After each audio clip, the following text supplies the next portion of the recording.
Welcome to Cultivated Live for Wednesday, April 10th, 10 days away from 420. I am Jay Rosenthal, a co-founder of Cultivated Media and the host of Cultivated Live. And since we launched, our goal at Cultivate has been to be cannabis industry first, providing you, the cannabis industry, with the most important, insightful, and useful information. We do that in two major ways. One, our daily newsletter, Cultivated Daily. You can subscribe to that below. You can also read today's, it's linked below. And we also do that through this daily live stream called Cultivated Live. So follow us on LinkedIn, subscribe to our YouTube channel, get our daily newsletter because you will not regret it, because today Jeremy wrote it. Jeremy, welcome. Thank you, Jay. Always a pleasure. It's really good today, and we're gonna apologize. Jeremy's got a little sniffles, but we're gonna look past that. We're gonna look past that in today's rundown. Jeremy, how are you? I'm good. It was my bachelor party this weekend, so of course I came back with a little sniffles, but I'm here and I'm ready to get into the news. Well, better sniffles than maybe other things you could have carried on with on your bachelor party. I don't mean to make a crude joke. It didn't even mean to come out that way. But Jeremy, you want to get to the news today? Let's get to the news. Yeah. All right. So top Senate Democrats said in a letter to colleagues they're planning on introducing a federal legalization bill. You can enter the fireworks here, likely the Cannabis Administration and Opportunity Act, this month ahead of course, 420. Now, the letter importantly was signed by Senate Majority Leader Chuck Schumer, Senate Finance Committee Chairman Ron Wyden of Oregon, and Senator Cory Booker of New Jersey. For those that want a little history lesson, this was first introduced in 2022, though it never received a full floor vote.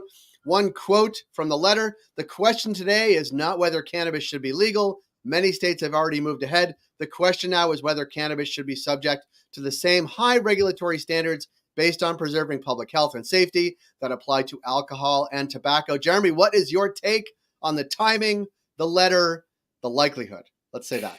Yeah, look, I mean, these are three very important Senate Democrats: Schumer, Wyden, Booker, right? I think the signal is really important. The bill itself, the Cannabis Administration and Opportunity Act, CAOA, look, it has a little bit more than a snowball's chance in an oven, but not much more. I think what they're really doing is staking out a position in opposition to the Republicans and saying, hey, look, we're trying to introduce this bill. We're going to do something. And if it doesn't pass the 60-vote filibuster threshold in the Senate, they can then blame Republicans and take rescheduling, right? So I think that's the political calculus at play here. Again, this is just sort of me reading the tea leaves. This isn't inside information from Senate staffers, but look, like they can say, hey, we tried, but look, we got you rescheduling. And then they can go into November having a win, but not having, the whole enchilada, so to speak. So, that's the way I see this move. I think it's pretty interesting that we're seeing the Democrats and the Republicans diverge so much on this issue, right? Glenn Youngkin, like these big state Republican governors, are really coming out in opposition to legalization. The Democrats are really pushing for legalization. Whether that means anything gets done, I think the jury is still out, unfortunately. But it's looking like somewhere in the middle is going to be the path forward. So, we'll see what happens. I think it's pretty interesting. I think the signaling prior to 420 is pretty interesting. But again, we shall see. Here's what I like to think about this, that there was some Democratic leadership meeting sometime in January or February. Said, look, we have the State of the Union, we have a campaign coming up, and maybe someone even said in the meeting, and we're going to know about Florida's ballot measure. I don't think this meeting happened, but in my mind, they're like, okay, we're going to kick the cannabis thing off at the State of the Union. Then we're going to have the vice president host these people at the White House. The Senate Democrats are going to come out with this date ahead of 420, where no rescheduling is going to happen at some point. Florida, we're going to know about.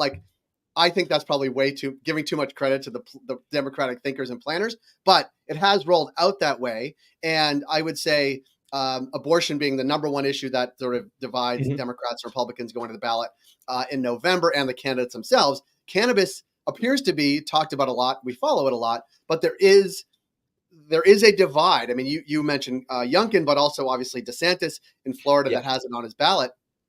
This is becoming a divisive or an issue that I think Republican leaders think one way, Republican voters might think another, but on the campaign trail, it's going to seem like one party's in favor, one party's opposed. It seems odd to me. I mean, it doesn't seem like it should be a wedge issue given the polling, right? Like even a majority of Republicans well, a slight majority of Republicans support legalization, but a strong majority of young Republicans support legalization, right? And if the Republican Party is trying to make inroads into those specific voters, this does not seem like a good strategy to me. However, the two of us, like based on the information we look at, it's probably a little biased, right? Like we are looking at cannabis news 24/7. But it is really interesting to see the Democrats take such a line in the sand here. I mean, it basically is the party position that legalization is good and something they should work for. And that's saying a lot given that the party leadership is 75 plus. Yeah. And also, speaking of, let's say, young governors who are Democrats and pushing cannabis even further, we talked about Jared Polis yesterday, the governor of Colorado, who's pushing for real reforms and said at a conference in Denver that basically the feds have to get off their rump and do something because the time is well past. Let's move to Florida because obviously the company that is most entrenched in Florida is Trulieve. Kim Rivers, the CEO of Trulieve, was on the Dales Report, based in Toronto. And here's what she said. When you compare marijuana to alcohol, the data is very, very clear that cannabis, by all metrics, whether you're talking about DUIs, whether you're talking about hospital visits, whether you're talking about deaths, whether you're talking about long-term side effects, is significantly safer and should be an alternative that is offered to Floridians. I agree with her, and I disagree with Ron DeSantis as she does. It seems things are obviously heating up in Florida because the pressures on, well, the industry in Florida to get this thing passed, but also on Republicans in Florida who are standing in the way. And I think the presidential candidates are going to actually have to take a stand on this, but also so is everybody in Florida because it's on their ballot. Obviously, they have the most to win in this, but Florida is going to be a massive state to get online if they can get past the 60% threshold. Yeah. Look, and obviously the way the bill is written would benefit Trulieve specifically immensely, and so they want it. But what Kim Rivers is saying is absolutely correct. I mean, she's right about the relative danger between cannabis and alcohol. I don't know this little tit for tat that seems to be getting played out in Florida with Ron DeSantis saying these kind of wacky things about legalization. I mean, look, like he's a Harvard educated guy. I'm not sure he's believing what he says or if he's pandering to the base. I don't want to psychoanalyze him there.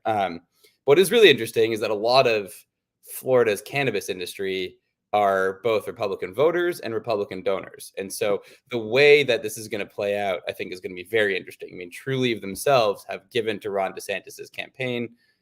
Given their political connections, I'm sure they have an in on his office. And so, look, like it's going to be pretty interesting to see how that plays out. I expect Ron DeSantis will come out more in opposition to it. He'll say things like, it's stinking up our hotels and these kind of sort of lowest common denominator arguments about legalization. At the same time, maybe I'm giving him too much credit, but looking at the evidence about job creation, looking at the data, I'm sure that it's not something that he would veto. No, I'm not sure. I don't think it's something that he would veto like Governor Youngkin in Virginia. But again, crazier things have happened. Crazier things have happened. Speaking of crazy things, let's go to New Hampshire, where New Hampshire's House of Representatives is set to vote on a bill that would legalize cannabis and create 15 state-run dispensaries similar to New Hampshire's liquor sales. The second time the state's House has voted on this bill. It passed last time, according to a report in the Concord Monitor. We're actually going to have some folks in New Hampshire come on Tuesday's show next week to talk about what's happening. But again, like each state its own, and New Hampshire sort of unique among them. But this is also a very, let's say, purple state considering legalization. They're having their hands forced, I would say, more because every surrounding state and the country that surrounds them is actually legal. But again, another state where we will have a big block of states, if this passes, between Maine and soon maybe even all the way to like Indiana that have legal, all the way down to Maryland that will be legal. It's the Northeast will be in aggregate by far the biggest market in the country. Mm-hmm. And New Hampshire is sort of the lone wolf there, and actually one of the smallest states. But it is interesting to see sort of the last state not giving up, but like they actually have no choice. Yeah, and I also just love the idea of the state with live free or die on license plates having state-run dispensaries. I mean, something about that I think is really funny. But look, like it's a northern state with a Republican governor. I think he absolutely sees the writing on the wall. Vermont is legal. Massachusetts is legal. People in New Hampshire can get cannabis. The state might as well capture some tax revenue for themselves. And the bill that's being debated in the House right now has passed before, right? So the prospects are pretty good. I imagine it's going to be the next shoe to drop pretty soon.